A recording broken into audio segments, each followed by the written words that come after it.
That's Welcome to the Marketing awesome. Trench. Today, we are going to be talking with our featured guest, Ryan Dendevel of Revaluate, about where you can find listings in your database.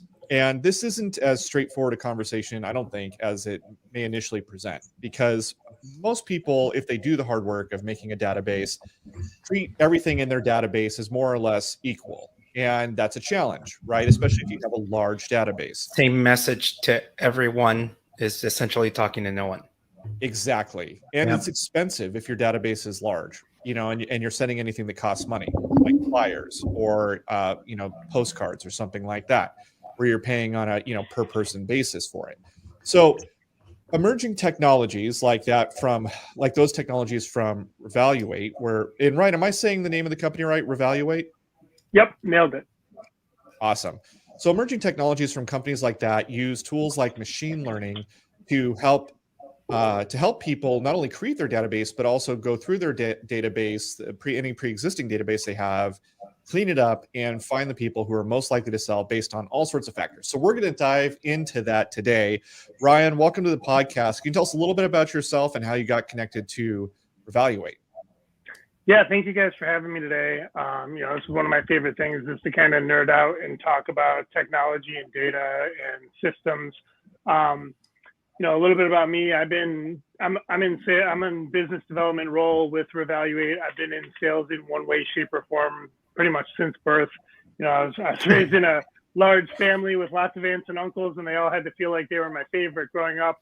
But when it came to actually getting into a career or profession, my first job was delivering newspapers, which most people don't realize there's a sales element to that, because if nobody subscribes to your newspaper route, then you don't have anybody to deliver to and you don't get paid. So I had to kind of, from Jump Street, I was in sales in one way or another. And I wound up with Revaluate. I started in real estate actually by accident. All I knew about real estate before I got hired at the company I worked at prior to Revaluate was that I didn't necessarily want anything to do with it. It was like the highest ticket item, commission only job that you could get. And I had done commission only for a long time in my life. And I felt as though I had earned like a place in corporate America, which is a fallacy in and of itself. But I started as an ISA for a company that ran in a nationwide ISA company. Quickly, I got my feet underneath me and got really good at setting appointments that turned into listings for agents, which led to being able to train and coach ISAs. And I did that for about 3 years. That company then pivoted from just being an ISA company to being more of a systems and technology company. And that's how I got introduced to Revaluate as a client first. And so for me in my career, it's a really cool, unique scenario where I got to kind of try it out as a customer first and then come on board in business development and get to, be an evangelist for what we do now. So I call myself a true believer in that regard, is that I tried it, I used it, I wasn't selling it at first. And now I come on board to just kind of help people learn how to implement and use it within their existing systems to find the opportunity in their database. So I read a little bit about your bio before you came on the podcast, and it seems to me, based on your bio, that you were pretty successful at sales prior to Revaluate. Do you agree? Yeah, sales and sales training, right? Like eventually I got to the point where I could duplicate myself by teaching others to do it. And that was the direction I was going. I got back into actual sales when I came back on board with Revaluate because I saw an opportunity to help a company I believed in to grow. So if you were successful at sales, you might resonate with this. A lot of people we talk to offline, off the podcast, they're open to this idea that technology can help them be better at sales, but they feel like there's a human element that always gets missed. What do you think about that proposition? And were you a bit nervous when you first heard about Revaluate because it's using all this quote unquote machine learning and computer-based stuff to try and find human relationships? So I think first, I completely agree that you can never really remove the human element from a real sale, right? Like there's a part of negotiating, a part of rapport that can never be replaced by a computer or a machine. One of the things that really attracted me to Revaluate when I was first introduced to the concept was the methodology that we use to generate our score and do our predicting. It's very people-centric. It's very much based on we base it on behavior. I like to kind of delineate between like predictive modeling and behavioral modeling, and we look at people as an individual rather than people as a large grouping. I always compare it like the sociological approach versus the psychological approach, and that only makes sense to me because I was a psych major in college. But sociology is about people in large groups, where psychology is about the individual. And Revaluate is unique in that we take the psychological, the individual approach to our predicting, where we're looking at the life events that happen to the person rather than like this person has been here for this amount of time or has this much equity, et cetera. So when you were using Revaluate as a client before you joined the company, what jumped out to you most prominently or maybe quickest?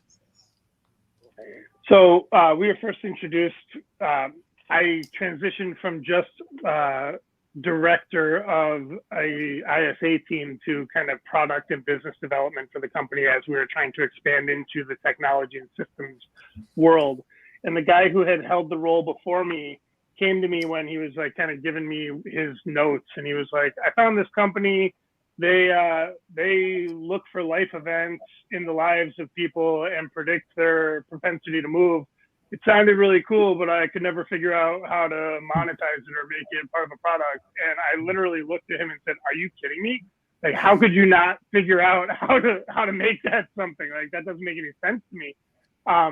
Because I had been training ISAs for so long where we primarily focused on FSBOs and expireds, but when we didn't have FSBOs or expireds to call, we would circle prospect or do what we call JLJS, just listed, just sold prospecting. And everybody hated when they got put into those campaigns because it was just straight up cold calling. You're calling into a neighborhood and saying, hey, do you want to sell your house? Hey, do you want to sell your house? And so immediately what we did was apply this predictive modeling to those campaigns and say, okay, guys, listen, like, you're not just calling anybody, you're calling people who this system that we are testing out is saying are likely to move. That doesn't mean they're not leads, they haven't raised their hand, they're not expecting you, but they're 10 times more likely than just anybody out of the phone book to be interested.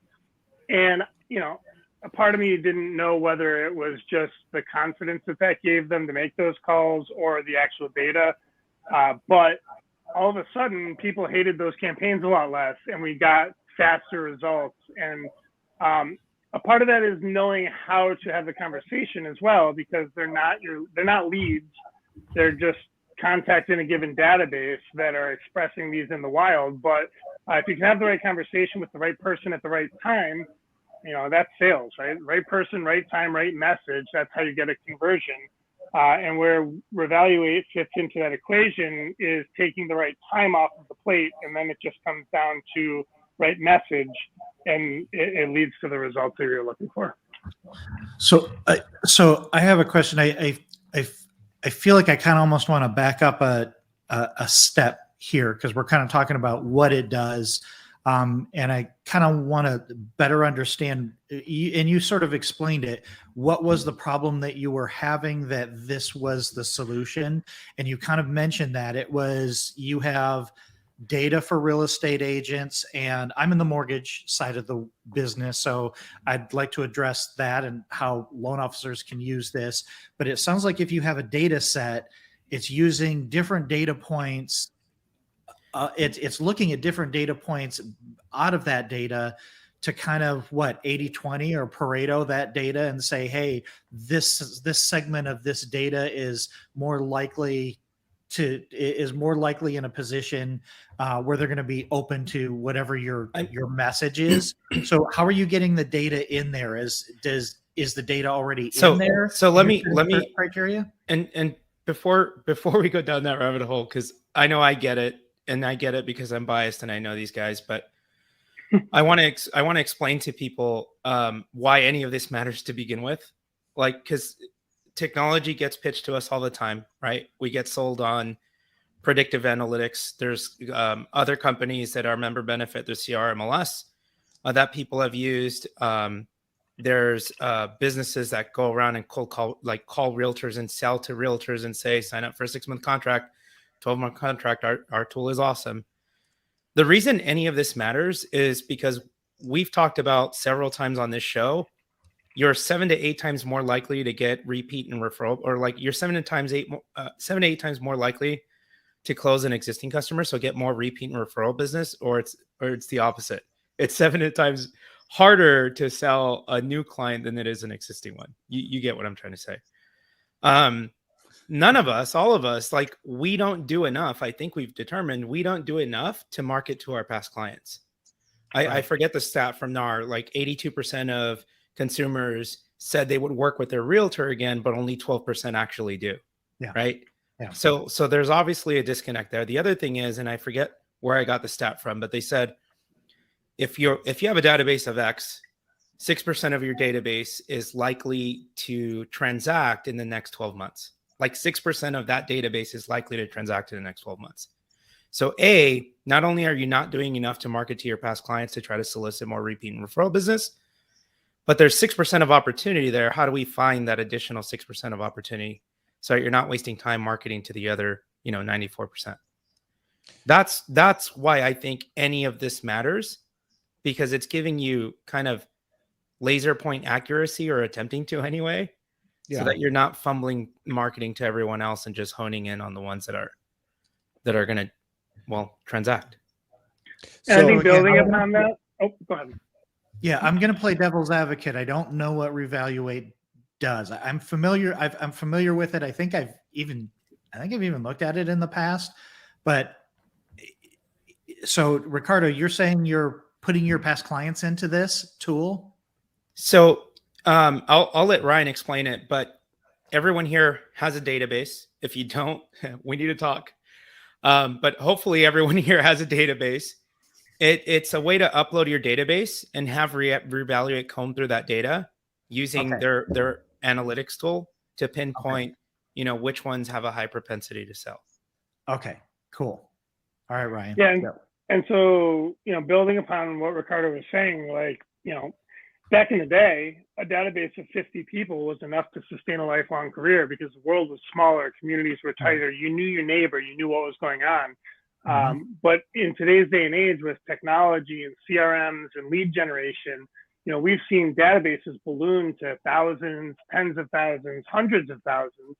And it just makes it impossible to know what's going on in everybody's life at all points in time. So where we fit into the equation for our clients is, okay, you've got a database that's 10,000 people. I don't know about you guys. I think I have, last time I checked, 1,450 Facebook friends. The Facebook algorithms make it so that I know what's going on in 40 of those people's lives at any given point in time. The other 1,410, who knows? I haven't seen from them in years. So if what we do is we take your database and we build a little demographic profile on all the contacts we're able to do so with, and we monitor them for life events that have historically represented someone needing to make a change in scenery. We call them the data Ds because from a marketing standpoint, it's fun and it's easy to remember. But things like death, divorce, diapers, diamonds, diplomas, downsizing, the daily grind, the things that you used to pick up a Sunday paper and say, oh, look, Ricky got engaged over the weekend. I should call Ricky's parents and I help them buy their house. They can introduce me to Ricky and his spouse when the time is right.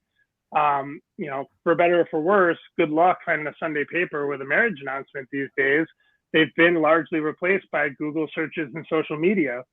So we can ingest all this data through data partners and data resources and analyze it. And we boil it down into an actionable score so that you don't have to think like, what does all of this mean? But you can say, okay, this person hit this threshold. I need to reach out to them. At the very basic level, this is someone I need to have a conversation with because life's happening to them and they may be needing my assistance sometime in the near future.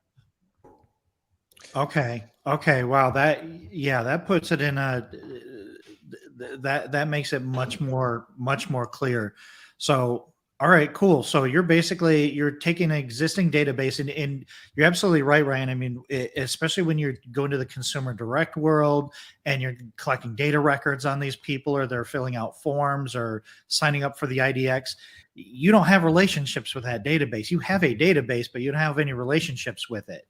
and so you're kind of going in there, reevaluating your database and identifying clever name, identifying which ones are most likely to be having a life event, which gives you an opportunity to have a sort of a timely conversation or timely communication with them. Oh, really? You are getting married? Well, that's interesting to hear. You know? So because they just put up a wedding registry at Macy's or something, maybe, and they showed up in your right. That's Exactly. that's the kind of thing that you're able to figure out.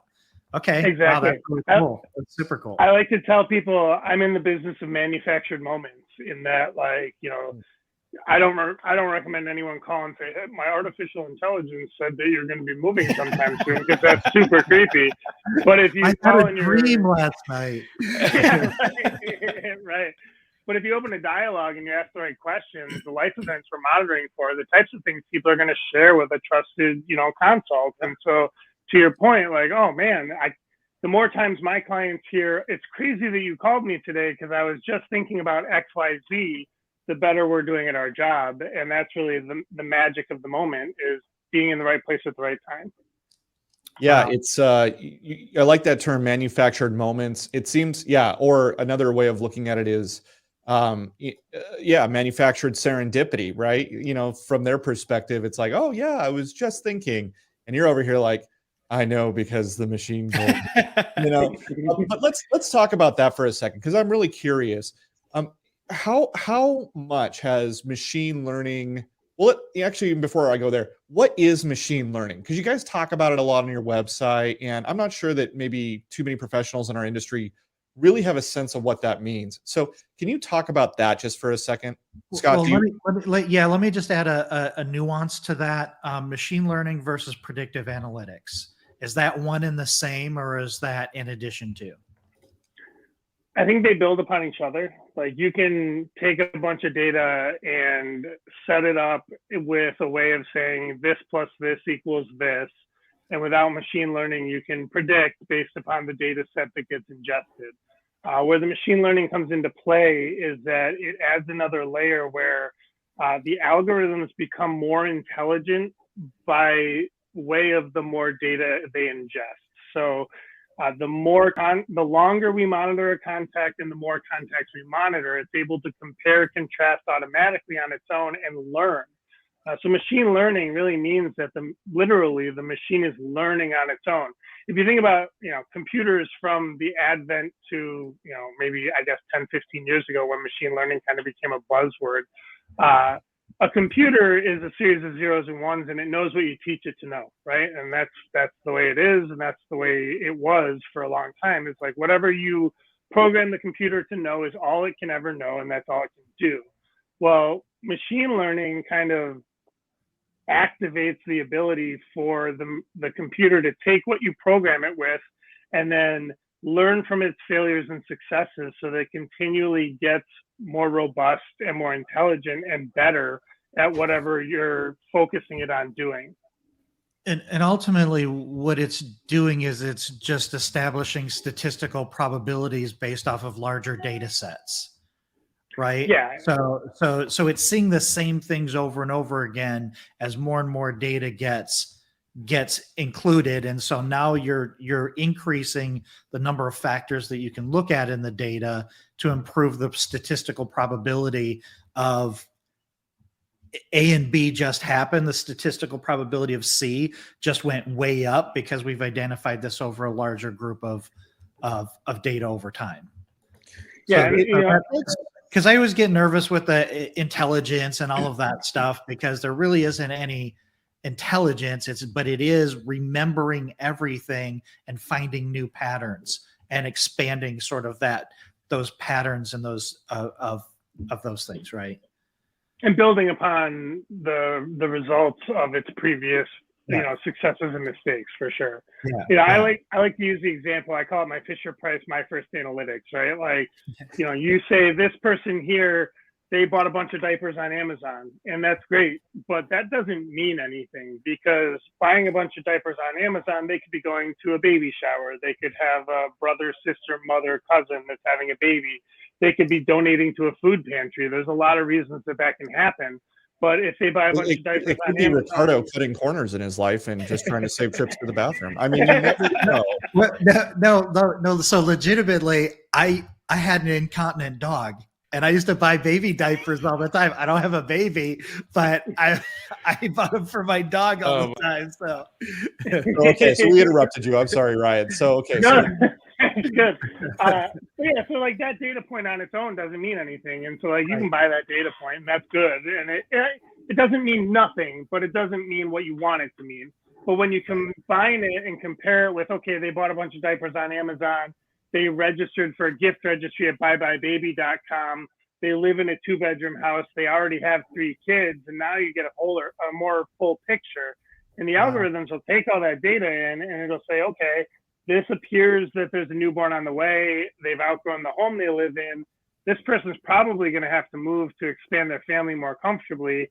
And in our world, that translates into a raising of their score.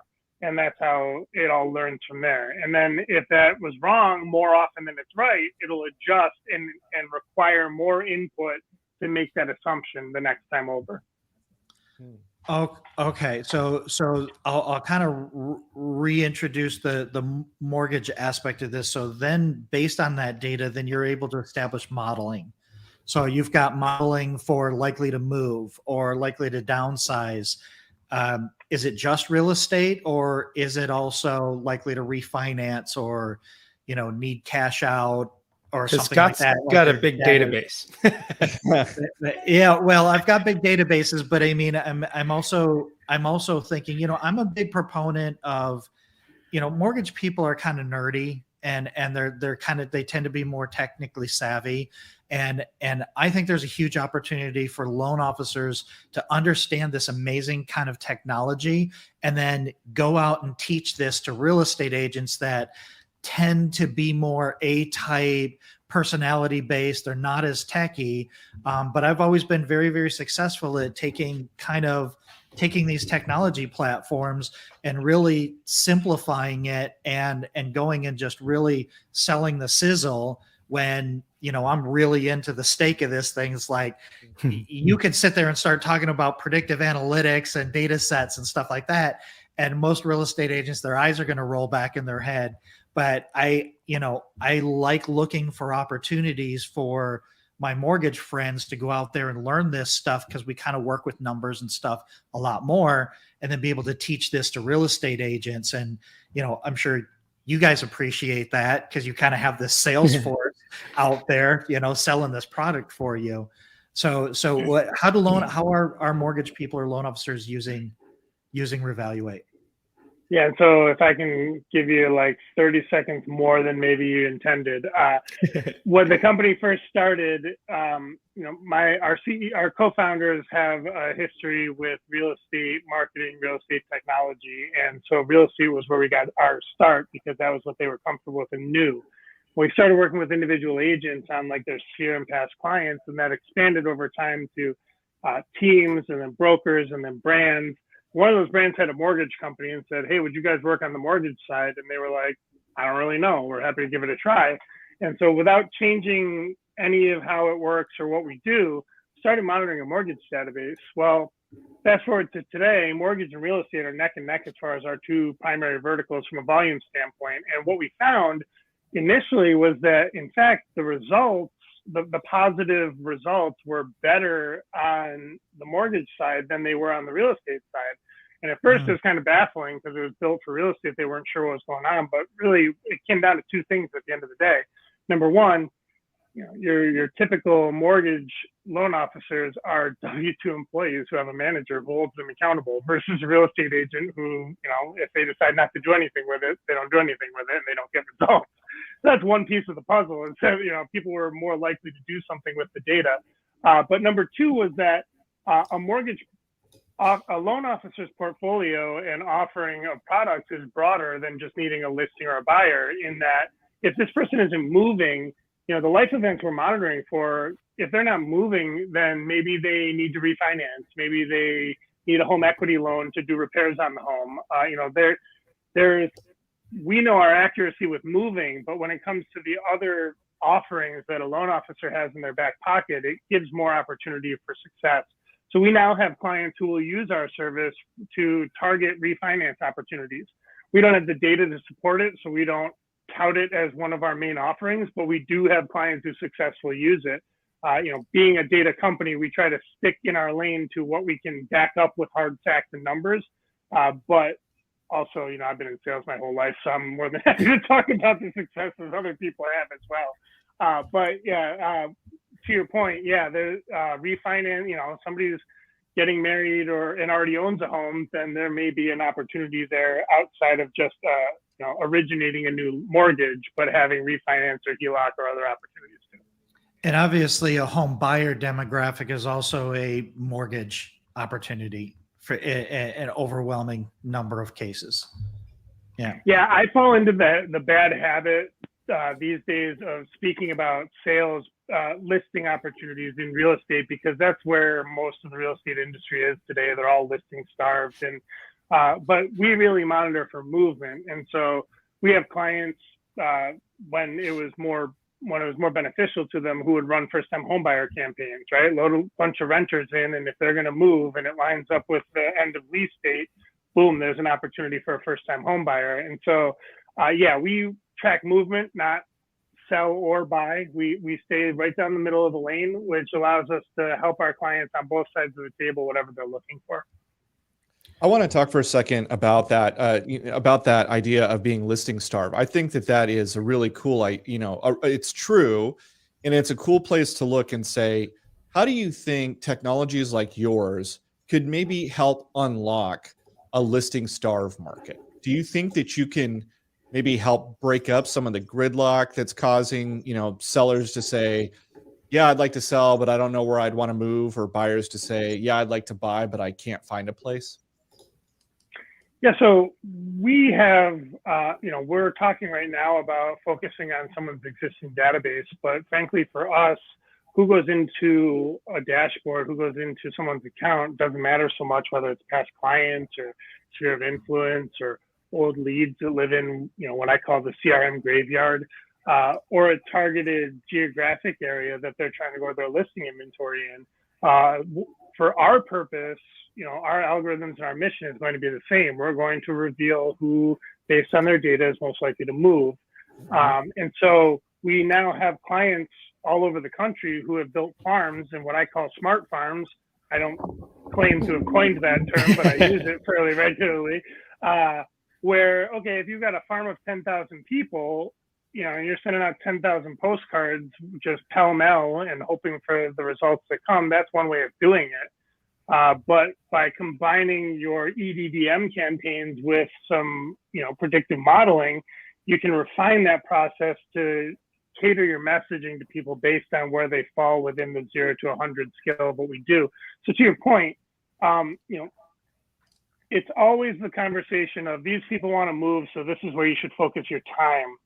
But when it comes to farming and growing a listing inventory with people who may not be ready today, but they're going to be ready soon, and being able to walk them through that process, make them more comfortable, we're going to identify people from 0 to 100, allowing people to segment their database and deliver messaging that speaks to the homeowner in their moment. And so if this person is showing, based on their data, they may be 9 to 12 months out, and you're hitting them with, hey, if you might think about moving someday, here's some ways to repair your credit, or here's some home repair coupons, or ways, speak to them in their moment with your branding and build a brand. I have this conversation every day with people who are trying to expand outside of their existing databases. Like, okay, I'm not selling leads. I'm not in the lead business where I work today. We're in the opportunity business, and then you have to have the right mindset to activate that opportunity. And the first step is like being that leader in your community or where farm is. So what is some of those messages and best practices that your agents are like using? What specifically are they saying to create those opportunities? we typically, as a company, we stop short of the implementation strategy, right? Like, we, our focus and our bread and butter is the data and the insights. Now, that being said, I work with my clients and I speak to people every day who are being successful because I'm in the business development and the partnership role. So I get the opportunity to learn from what's working for people. So, when they show that they're likely to move, I like to advise people, it depends on where that contact came from. If we're talking about someone you've never met before and you just built a farm out of a data service provider, whether it's us or someone else, and we start monitoring them and you're like, okay, this person's showing they're likely to move, you call that person up and you say, hey, do you want to list your house? They're going to tell you to buzz off. If they don't know you, there's no relationship there. The conversation, if you're a phone caller, I mean, I've been in inside sales a long time, so I'm not afraid to make cold calls. But if you're cold calling someone, your first conversation with them, whether they're a 95 or a 0, should not be focused on getting a listing or even an appointment necessarily out of them, but it's a fact-finding mission, an introduction, hey, can I follow up with you? Because we're projecting a 6-month window with what we do, which means that first phone call is not always going to be the one that means that you get the deal. But if you do it the right way, you can set the table to nurture and stay top of mind and be the obvious choice when they make the final decision. People's data sometimes will say things they're not even aware of yet, right? Like we'll have opportunity where, something in their data says this is a life event coming up, but they haven't made the conscious decision they want to move. So if you call them and say, hey, are you going to list your house? They're going to say no. I call it the Home Depot effect, because every time I go to Home Depot, there's a person at the door that says, hey, can I help you today? And I'm like, no, I'm all good. Thank you very much. Even if I'm looking for like a very specific thing that I have no clue where it is, I tell that person at the door, no, I'm all set. I spend 20 minutes wandering around looking for it. And then I'm looking for someone. I'm like, please help me. And it's whoever shows up first is the one that I take. If that person at the door followed me around and just talked to me for a minute, I'd probably be out of there in 5 minutes as opposed to 25. And that's the mindset and the mentality of what we're trying to help people achieve. I can't relate to that Home Depot example at all. Not even a little. So one of the things that we talk about, because we talk about tech stacks, and when you start, getting these different tools and you're using them together, we talk about data being on an island. It's kind of like the CRM graveyard you're talking about. People throw it into a CRM and then they're not doing anything with the data, and then maybe they purchased a tool at a trade show that collects a bunch of data, and it sits over there, and none of the things speak to each other. That never happens. Can we just pause and just acknowledge that anyone who sells a tool at a trade show is themselves a tool? Wait a minute. Ricardo just come back from Texas? Hey, Ricardo, did you just come back from a trade show selling a tool? Wasn't me. It was my doppelganger.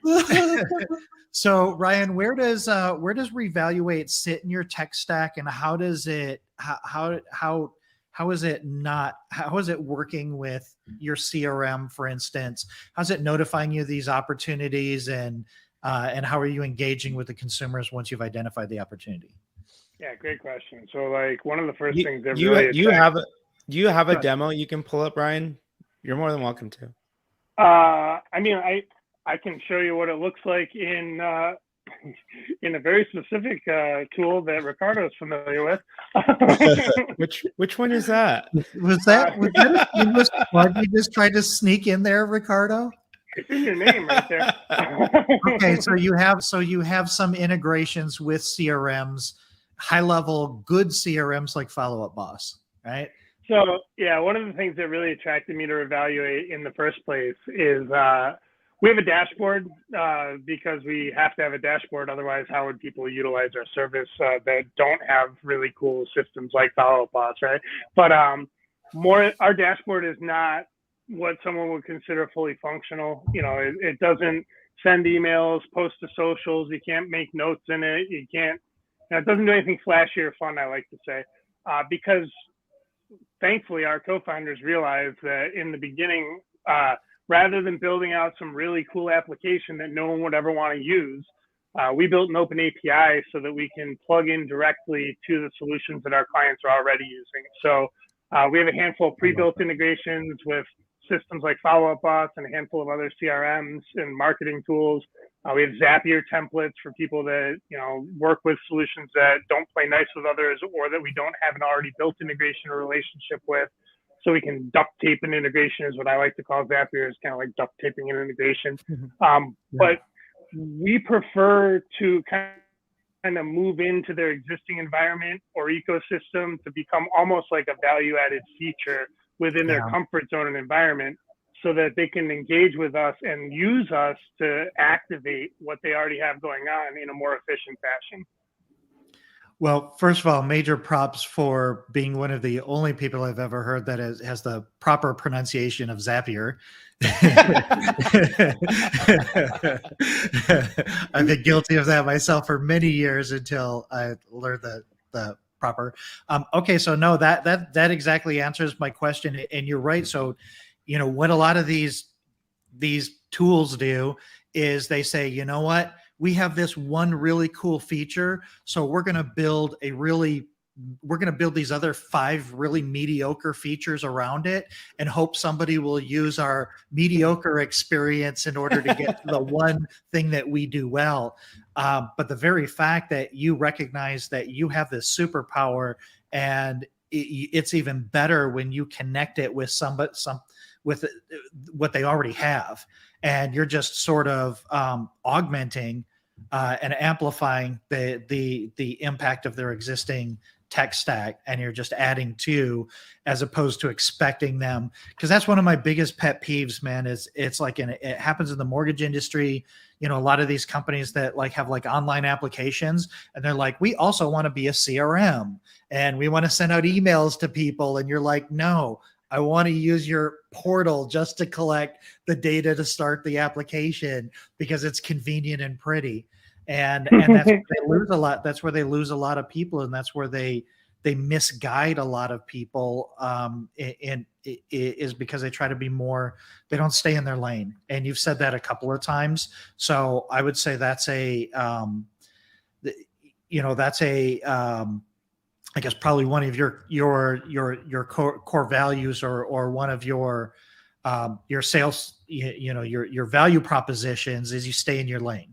And you're there to help. You're not there to try to capture market share in all these areas that you're not an expert at. So that's really cool. We get asked all the time if we're going to add the functionality to send emails or do notes. And our CTO laughs every time. It's like, oh, you want us to be a CRM? No, we're not trying to be a CRM. We don't want to be a CRM.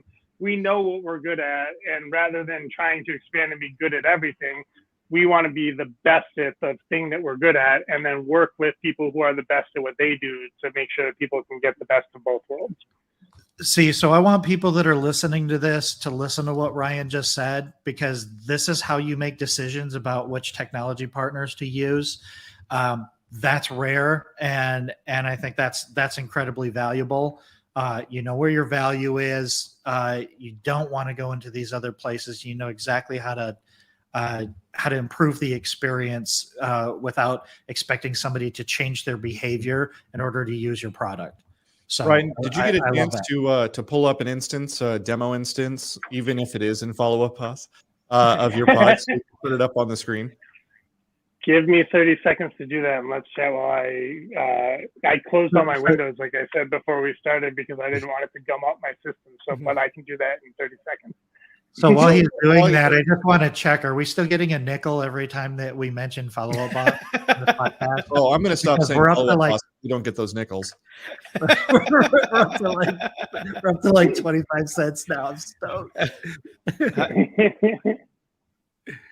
Yeah. So, I mean, while you're doing this, though, Ryan, one of the things you said earlier that's really just actually turning over my brain right now is this idea that there are different phases that people operate at. And we've talked about this a bit on the podcast too, is understanding where people are in the kind of conversion and close cycle, and that you can have conversations with them at all different phases, right? So even if they're not ready to sell or buy right now, this idea that you can, and this is what I'm going to be curious to see in your demo, the idea that you could actually tell me, if I was a real estate agent, hey, this person will probably be selling in a year.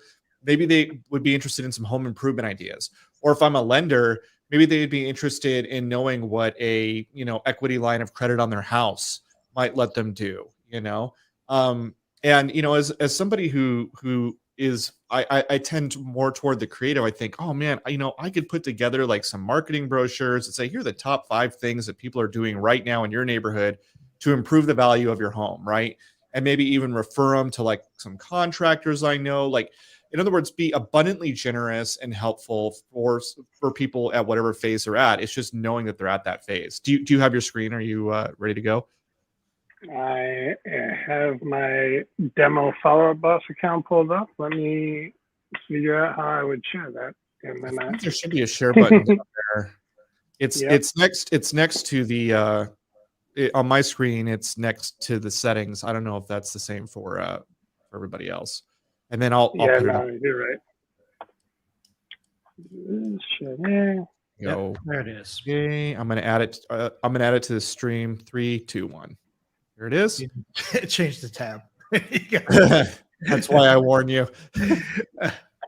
I one time accidentally added Ricardo's. No, I'm just kidding. Let's see here. So this is our builder follow-up boss account. Now, I don't do live demos very often, so give me 10 seconds, because normally I would say here it is, but let me pull this. Okay, so what I do see is a revaluate score. So it's a score of what, 1 to 100, you said? The closer you get to 100, the more so you sort by. Now is this the follow-up boss dashboard? Wait, yeah, let me really quickly explain for people who are listening and aren't watching the video. So what we have is we have follow-up boss pulled up, and we're looking at the people tab, which is just basically the tab full of your contacts. And you have some of the normal columns that are in here: your names, the email address, any tags you've associated with them, what stage they might be at. And this is all follow-up boss tech. But there's also a new column called revaluate score. And the scores that we're looking at range from about the high teens to 44 is the highest number I'm seeing right now. Oh, there's a 79. Yeah. So, okay, Ryan, what are we looking at with this revaluate score? What does it tell us? Yeah, so this is this is our demo follow-up boss account that we use for all of our dev work. So these are all email addresses that we just keep on hand in order to be able to kind of function and show what works. But through our integration, what we do is, we have our dashboard. We copy the API key from follow-up boss to our dashboard, and what that facilitates is a two-way sync. So when we start an account, we pull the contacts into our dashboard. Now, we use the email address as a unique identifier to do what we do. So we're only going to generate a score and create a profile for anyone with an email address, and we ignore anyone that doesn't have one. But if they have an email address and someone follow up us, we pull it into our system, we build that profile, generate that score, and then feed that back into a custom field and a custom column, as you can see here. This custom column then becomes searchable, sortable, filterable, and so they can say, okay, I want to see, from top to bottom my database, and they can say, okay, I want to, these are the most likely to the least likely, and they can work their way from top down based upon those scores. Now, one of the really cool updates that we just added, I don't even know if I told Ricardo about this actually yet, but we now push a tag along with that score, and that tag correlates to one of the 3 categories on our side that relates to the timeline of the contact. So to your point that you were just mentioning, we say 80 and above is what we call a very likely mover. Very likely mover means that they are showing, based on their data, the highest propensity that they're going to be moving within a 6-month window. But the next stage is 80 to 40, which we call an engaged mover. An engaged mover is basically, it translates to someone who they're showing interesting trends, kind of signs of life, so to speak, in their data, but we're not confident in that 6-month window yet. So they may be 9 to 12 months out. They may be next in line to be very likely movers, but in either scenario, longer cycle messaging tends to be more effective. Like we were talking about, the home repair, credit repair, the things that an agent would use for someone who tells them, I'm probably not going to move for the next year. Self-report is one way of doing it. This is their data showing it. And I think the two work in tandem very well. And then for our purposes, anyone below a 40 we call a not engaged mover. Those are the people, I call them your billboard people, value add branding, newsletters, referrals. Based on their data, we're not seeing indications they're going to be moving anytime in the near future. So more of your passive efforts still need to be communicating with them, but you don't need to be, hitting them over the head with list your house today, because they're just they're not ready for that messaging. And so by segmenting the database, go ahead. Yeah, no, I was just going to say, so this is just segmenting your database. So now you're not sending out necessarily a postcard to, 1,000 people in your farm. You're sending it to maybe 50 people that have this really, really high score and have a really high conversion rate on it and a much lower investment, much lower spend. You can better target your marketing budget or your contact or nurturing budgets and have a higher return on that investment.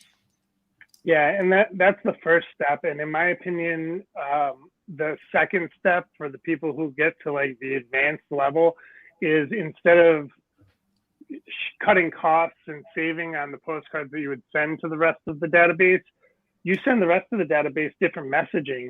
And with a system like Follow Up Boss, you can automate that transition by way of that tag that I just mentioned. That tag can be used as a trigger to fire off an action plan, so that when they're between 80 and 40, they're getting a certain type of messaging. And when their life events start to show that they're above an 80, that messaging transitions, and that eliminates so much of the, what I call collateral damage.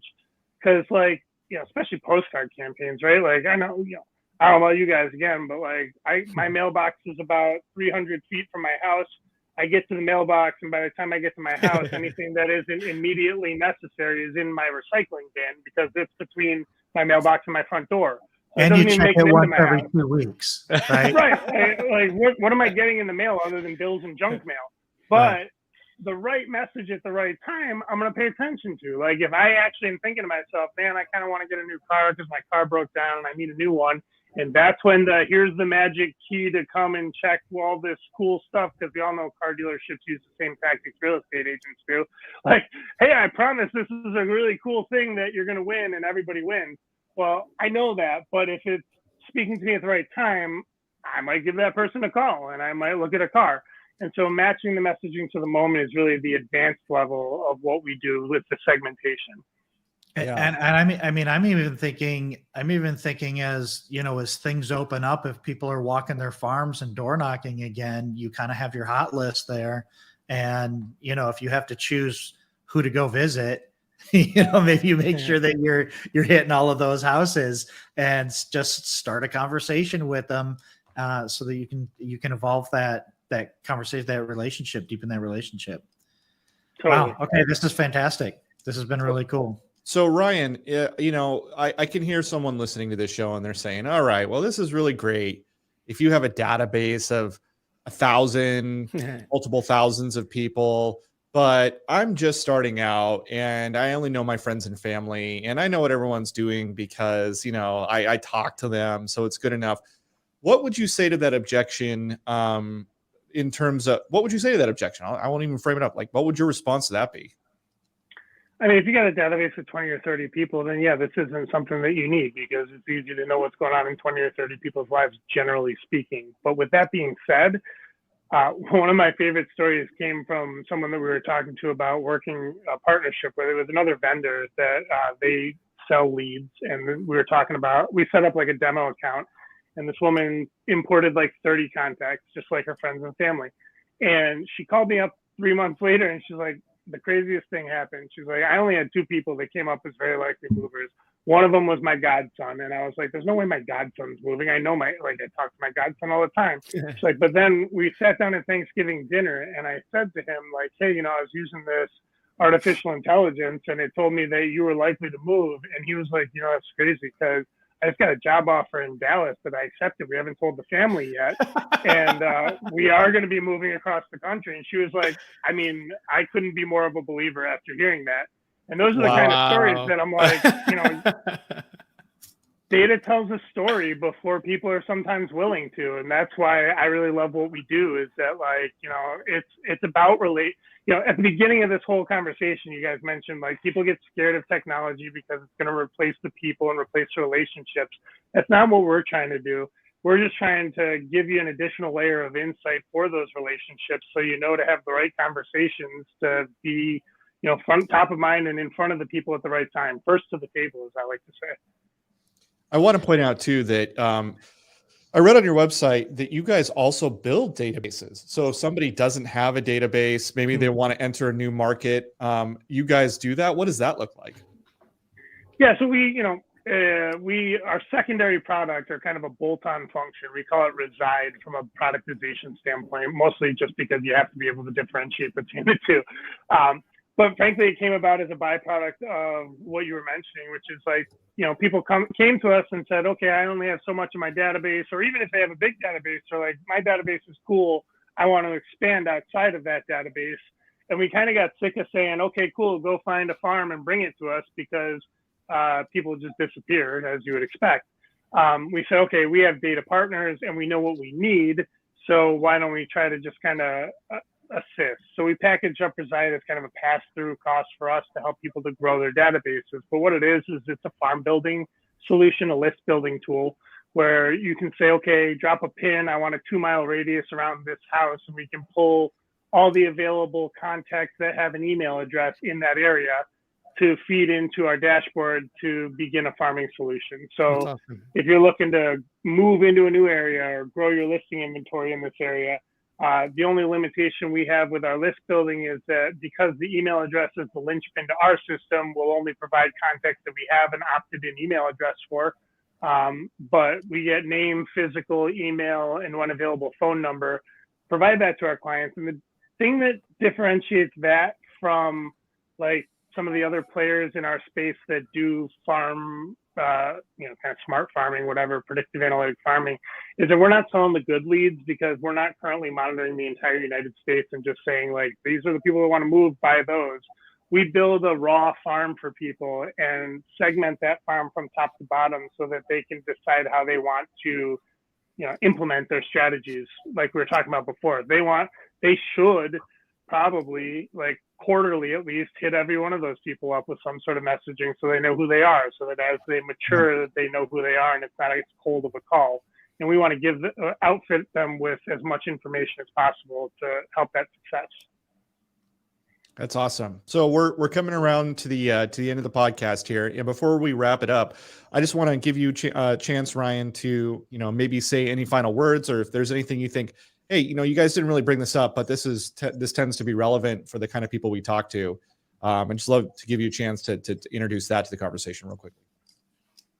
Yeah, I mean, I think actually we did a really good job of talking about, you know, what areas we cover. You know, I think maybe the part that we didn't talk about is where our data comes from, because, you know, looking for life events is one thing, but where do you look for it?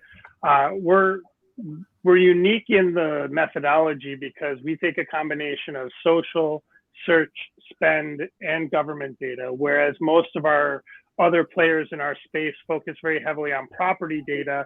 You know, playing into our people-focused approach, we can look at publicly posted social media updates, credit card swipes, Amazon purchases, search engine history, websites involving cookies, and ingest all of that data to really get a holistic view. Rather than buying lists of divorcees or distressed properties, we say, okay, here's all the information this person's generating organically going about their daily routine. And this is what we've been able to identify about what's going on there. And that's part of why, you know, we're as accurate as we are, I think. That's really interesting because, you know, I know when I go to our Orange County Association of Realtors and some of these other realtor associations, you hear things like, yeah, the list of divorcees, the list of, notice of default, all that kind of stuff. Like those are the common lists, and we take those singular lists and we attribute a lot of value to them because we're like, this is where we're going to find our gold, right? And you guys are just saying, yeah, the world's changed. Lists like that exist in a huge number, and they address all sorts of different ways that people live their life. And we have developed this technology that combs through all of it and surfaces the most relevant stuff to you. And I think that, yeah, I really see this kind of technology in, like even 5-10 years being as normal as these other lists that we've just come to accept in our industry for a long time. Yeah. Well, Ryan, really appreciate you coming on the podcast, telling our audience a little bit about, machine learning, how it works, what you guys do, Revaluate, and just, really helping us to think through some of these strategies. I think it's really cool stuff you guys are doing. So thank you so much. Absolutely. Thank you guys for giving me an opportunity to speak to your audience and just kind of rap about what we do. Yeah, 100%. If you want to find out more about Revaluate, you can go to revaluate.com, I believe is the website here, revaluate.com. It's spelled REVALUATE.com, and you can find out all about the product and how it works and even sign up for a demo. If you want to hear about more tools or tactics or just really good ideas from a tool who sells tools, Ricardo Bueno. You're welcome. RicardoBueno.com is awesome. Right under the bus. It just hit him full face. RicardoBueno.com is where you can get Ricardo's amazing newsletter. It advertises this podcast, but he's always talking to interesting people about the work they're doing. I occasionally have good ideas. You often have good ideas, as much as it means me to say something. Once he sobers up. Yeah. And then you can find Scott and the work he's doing over at findmywayhome.com. If you're a lender, especially, you're going to want to keep an eye on what Scott's doing. He's got some very, very exciting stuff coming up, and can't wait to talk about it on this podcast in the coming year. And then, of course, lighthouseescrow.com is where you can find me and my team. If you're thinking about refinancing or selling your house, we would love the opportunity to work with you. And if you are thinking about selling or buying a home and you want to know, how much is it going to cost me? Like, what am I going to pay beyond my real estate agent and all this other? We have a free closing cost calculator where you can figure out how much buying or selling a house might cost you. Lighthouseescrow.com. Scroll down a couple scrolls. You're going to see our closing cost calculator there. And yeah, check that out. All right, guys, it's been fun. Until next time, this has been the Marketing Trench. Yeah.